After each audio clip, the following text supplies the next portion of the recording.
Think of this episode as your friendly reminder to give yourself permission to rest well so you can feel amazing. Because the truth is, sleep is a superpower in this society.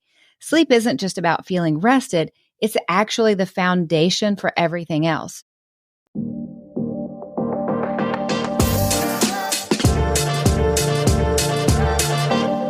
Hey friends, welcome back to the show. Today we're continuing the health series with one of the most important topics for our overall health, our mood, and even how we show up in our relationships and our work. I'm talking about sleep. Yes, sleep. Something so basic to our lives, but we don't give it the credit it deserves, and it is the easiest thing to sacrifice when life gets busy.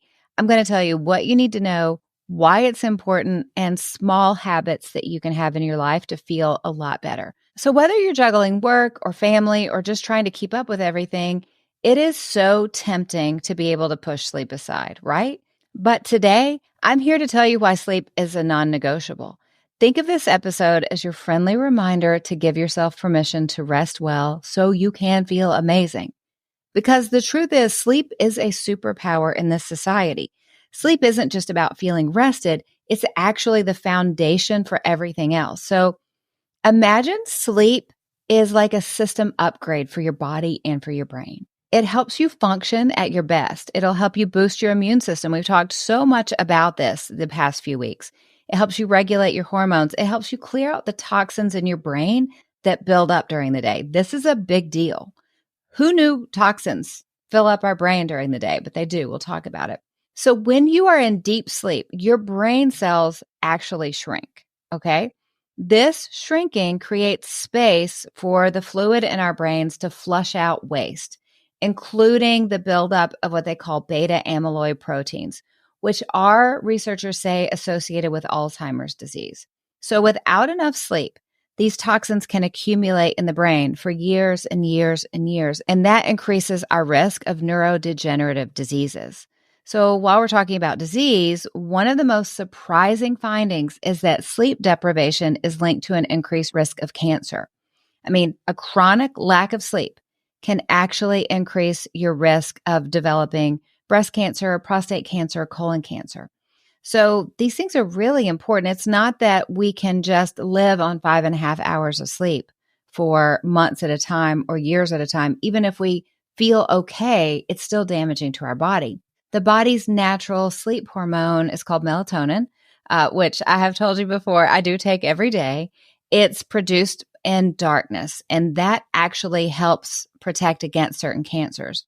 So when you mess with your sleep cycle, you lower your body's defenses against things. It's one of the reasons that night shift work has been classified as a probable carcinogen by the World Health Organization. That's a huge deal. So I'm going to talk about the dangers of being sleep deprived in the show a lot. The official definition of sleep deprived is getting less than 6 hours of sleep on a regular basis. And I'll tell you, it's really interesting for me once I started tracking my sleep, just when I first got my Apple Watch years ago, I always am in bed for 8 hours. And I thought I was sleeping for 8 hours, but consistently my Apple Watch shows it's just about 7 hours and 24 minutes. So just because we're in bed a certain amount of time, it is worth it to get a tracker, whether it's an Aura Ring or an Apple Watch or a Garmin watch. Garmin watch is what my husband and my son have. It's worth it to see what's going on in your sleep to make sure that even though we're in bed a certain time, we feel like we're asleep a certain time, it's probably a little less than what we think. Okay, so next I want to talk about the relationship between sleep and our emotions. So this is a big deal. Sleep is like your emotional thermostat, and when you don't get enough of it, the thermostat goes haywire. So, I mean, I'm sure if you have children, you know in those early years when you can't get a good night's sleep, you're always a little testy, right? And even for me, if I don't get a good night's sleep, I'm going to be irritable the next day. There's a really good reason for that. When you're sleep deprived, the connection between your amygdala, which is your brain's emotional center, if you listen to the episode with Tara Matson back in January of this year, it's really good she goes into the amygdala and what we need to know about it. But for this show, the amygdala is your brain's emotional center. And the prefrontal cortex is the rational part of your brain. So when you're sleep deprived, the connections between those two parts of your brain are weakened. So this means you're more likely to experience just crazy emotions, emotional outbursts, feeling anxious, or even a struggle to manage your stress. It's almost like sleep acts like a buffer and it allows you to process emotions rationally and more effectively. I need all of that I can get in my life, right? But it's not just this brain science part of sleep. So maybe you're saying, well, I don't really care if my prefrontal cortex and my amygdala have a weaker connection. My emotions are under control. Let me tell you about something else.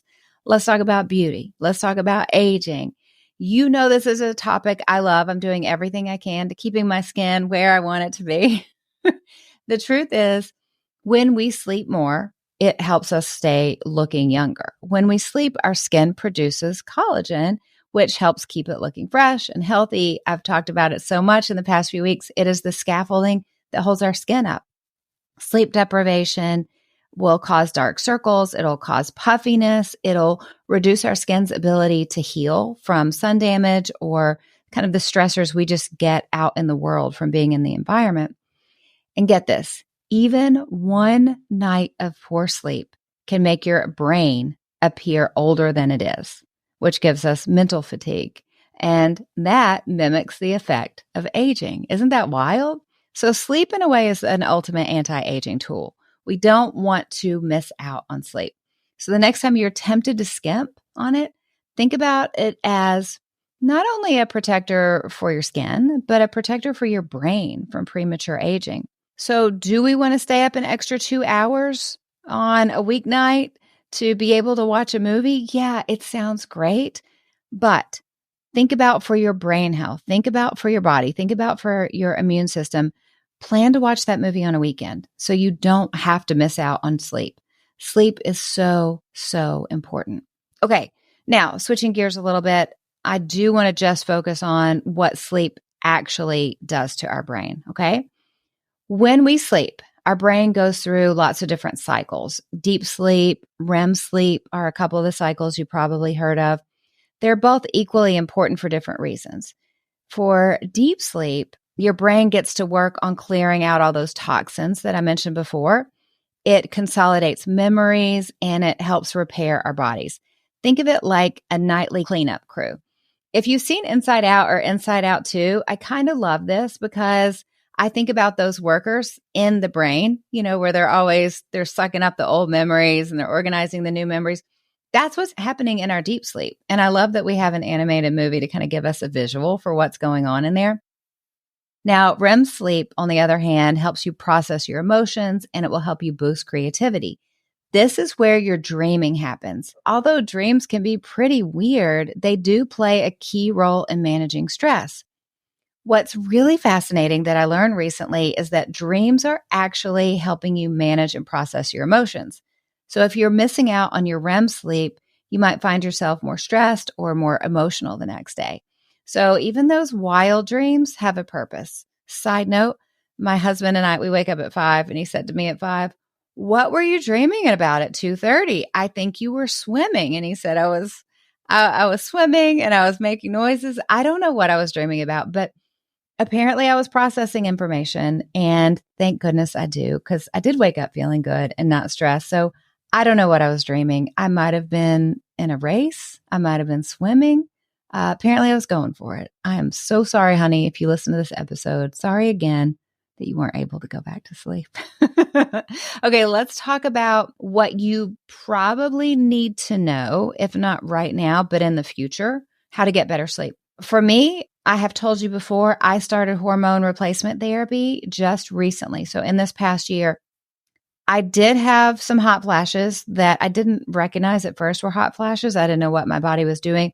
But what really made me start looking at hormone replacement therapy and understand perimenopause is I started waking up at 3 or 3:30 and not being able to go back to sleep. And I've always been a great sleeper. Like I'm going to sleep. I've always prioritized it, except for in those years when I was raising my little kids. But I would wake up at 3 or 3:30. My mind wasn't racing. I wasn't anxious about anything. But I would know, oh, here we go. I'm not going to be able to go back to sleep. And it would just be off and on sleep for the rest of the evening. And it made me feel terrible. I will report to you that hormone replacement therapy has completely fixed it. I'm sleeping through the night and I feel like a new woman. So there's so many reasons to think about it and to think about the benefits. But if you are at a point in your life where you're waking up at 3 or you're waking up at 3:30, that is the best hack. Get that checked out. Talk to your doctor about it. But before you talk to your doctor about it, make sure that you're educating yourself with the most recent studies. I have recommended it over and over again, a book called Estrogen Matters.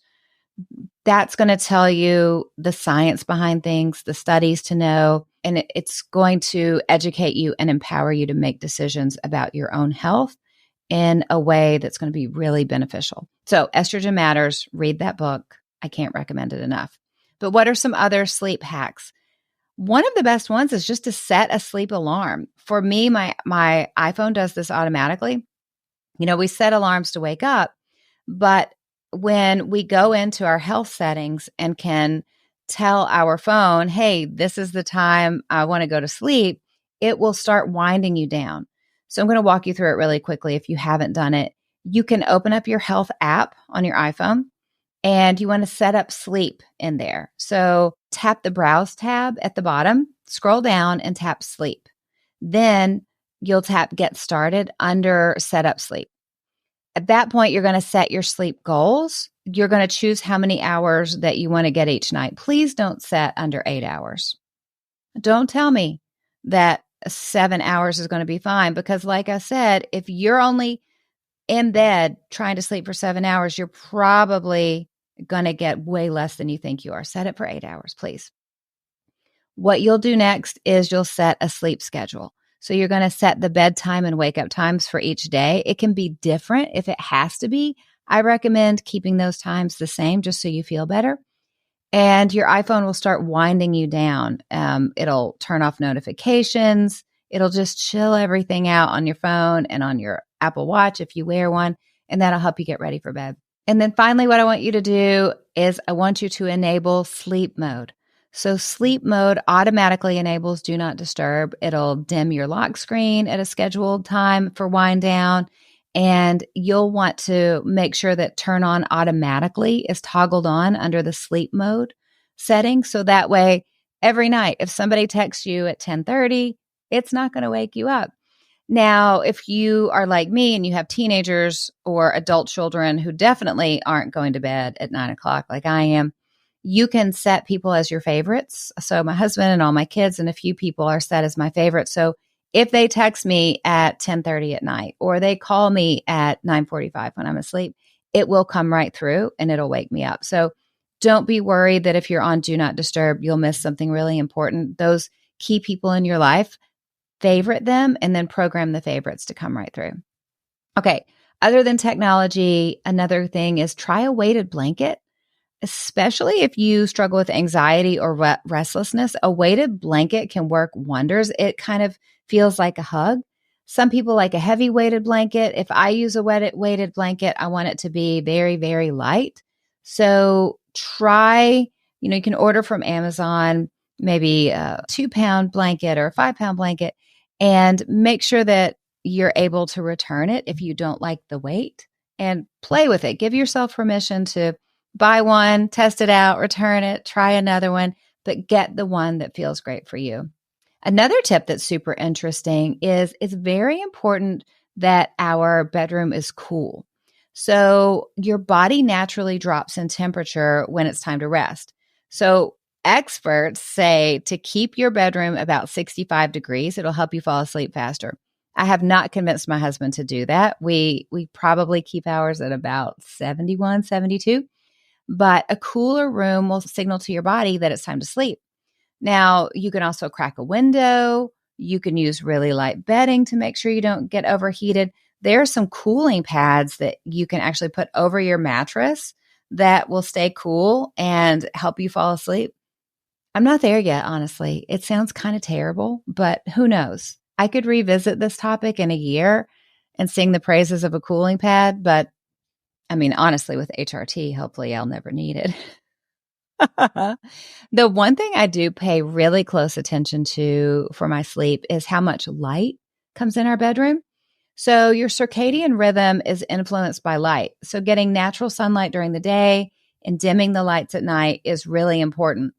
You also can set your iPhone and I'm sure Android screens to be more yellow than blue. That really helps. So if you'll set your warm settings, keep it really, really warm. Sometimes people look at my iPhone and they're like, why is it so yellow? Because I don't want all the blue light coming at me.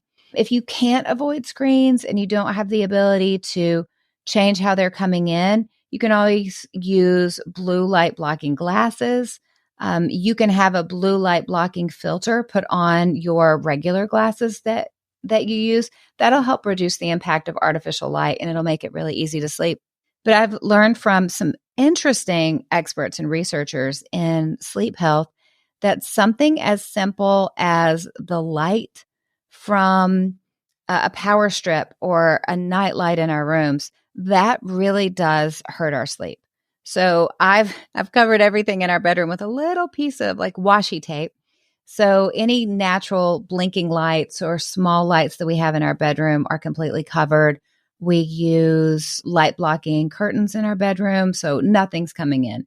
If I went in my bedroom and wanted to take a nap right now with the sun blasting outside, I wouldn't be able to tell. But it is really, really important that even the smallest bit of light in your bedroom is turned off because it messes with your hormones as you're trying to sleep. Another thing that I found and really loved is something called pink noise. So many people use white noise to sleep, but pink noise is a little bit softer and more natural. Think of gentle rain or waves crashing. I like to listen to a creek. So studies have shown that pink noise can help deepen your sleep. And that helps improve memory retention, of course, when you're getting better deep sleep. The way I sleep, I've trained myself to sleep on my back. And the way I learned was putting pillows kind of underneath my knees to support my lower back. And I sleep on my back every night. And because of that, I can sleep with earbuds in. And I listen to creek sounds every night. I have an app and it plays for 8 hours straight. And it's great because I kind of wake up when the creek sounds go off. I do use an alarm though too. But I love pink noise. It's just a nicer noise than white noise in my ear. And if you sleep with someone who snores, you really do need to protect yourself from that sound because that will disrupt how you sleep. So I have to sleep with the creek sounds in my ears or I would wake up every few hours. Not saying I sleep with someone who snores, but I totally sleep with someone who snores. So you got to guard yourself for that. It is way better than sleeping in separate bedrooms so you can get a good night's sleep. And just random side note, on one of my last client trips, all the ladies were talking about, one of the ladies is a therapist, and she was talking about how healthy it is for clients to sleep with two separate blankets, like when they go to sleep at night. Because one's pulling the blanket off the other one. So get two blankets that match, like two twin blankets for a king size bed. And that way you each have your own blanket so you're not fighting over it. That has been a game changer too. Not only do we have two separate blankets, we have a purple mattress, which I love so much. Not a sponsor, I don't have sponsors, but I feel like I have to say this in this weird world that we live in. But we have a purple mattress. We have a king, but it's a split king. So it functions just like a regular king size bed, but the mattresses are two giant twin mattresses put together. One, you can do one sheet over it or different sheets. But what this does is if somebody gets up and out of bed or somebody moves around a lot in their sleep, it doesn't disturb the other person sleeping. Still functional bed, everything normal, natural, right? But those two separate mattresses give the other people a much better night's sleep. Plus, we have the purple mattress that moves. It's like an old Craftmatic adjustable bed. You remember those? And I like to sleep sitting up a little bit, and he likes to sleep flat. So it just works. That way you can sleep how you want. You don't have to disturb each other, and you have a better likelihood of getting a good night's sleep. Okay, the next thing I want to talk to you about, another fascinating thing and why I'm so pro sleep, is there's a huge relationship between sleep and hunger. So I learned this interesting fact. Sleep and hunger are very closely connected. When you don't get enough sleep, your hunger hormones, it's called ghrelin and leptin, they go haywire. And ghrelin, it's a terrible name. Ghrelin increases and it makes you feel hungry, while leptin decreases, which means you're less likely to feel full. So this explains why sleep deprived people tend to overeat and crave high calorie foods. If I've been sleep deprived, I've totally wanted a Snickers bar and a quad venti, right? So if you're trying to stay healthy, if you're trying to make sure that you eat the right foods and the right amount of foods, getting enough sleep is just as important as eating right and exercising. Because even if you're working out, even if most of the time you're eating right, if you're sleep deprived, you're just never going to feel full and you're always going to feel more hungry because ghrelin and leptin, these hormones in your body, these hunger hormones, are completely out of whack from sleep. So that was a lot. These health series episodes with just me, it's a lot. I've just gone, I want to tell my friend everything I know about this. So I realize it's like drinking from a fire hose. I'm telling you a lot. And I know it can be hard to prioritize sleep, but with everything else going on in life, it's one of the best investments you can make. Think of it this way. When you sleep better, you live better. You can't skip it. I mean, you can, but you're going to pay the price for it. Your energy, your mood, your skin, your brain, even your heart will thank you.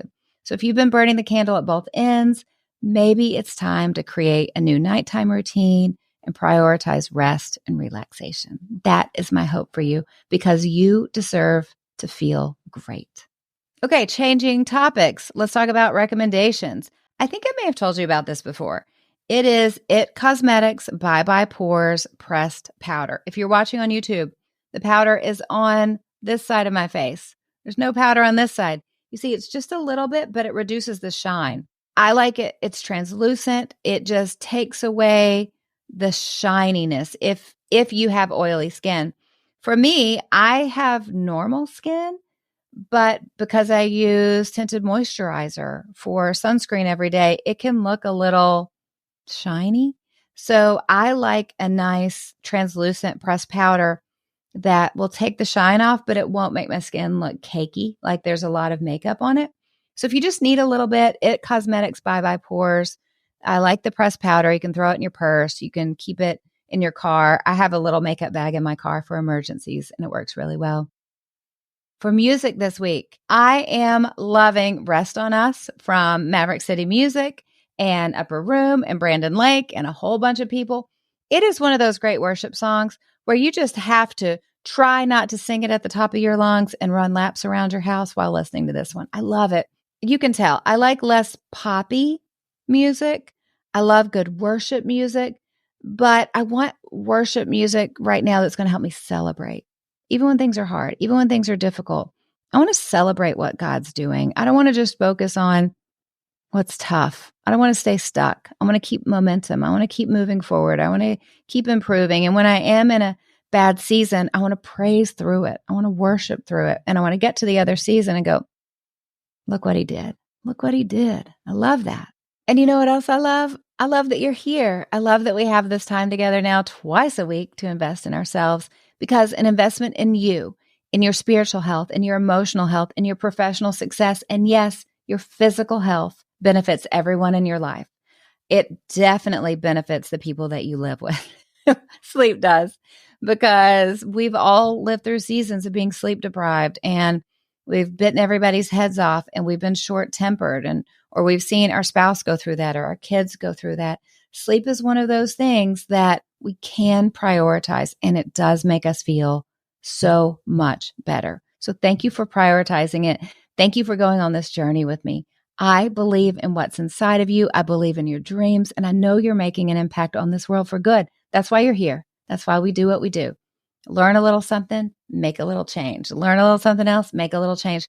We don't have to change life overnight, but by making tiny little tweaks, small choices, it adds up over time. It's like interest in a bank. It compounds through the years, and it makes sure that our future is brighter than our past.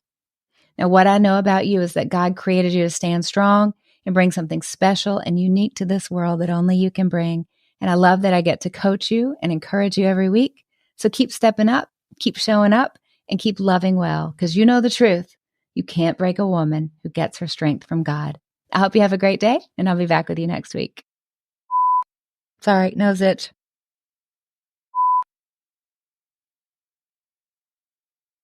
Okay. You ready? I bet you're ready because you're editing the show. I'm ready. I'm having this thought like, is there lipstick on my teeth? Hold on. Okay. And that increases our risk of neurodegenerative. Say that 3 times fast. That increases our risk of neurodegenerative. Oops. I almost shut that off. Please don't let me shut that off. Okay. Okay. I did it. I recorded the right script today. I am recording. I got nervous. Okay. And we're out. Cut.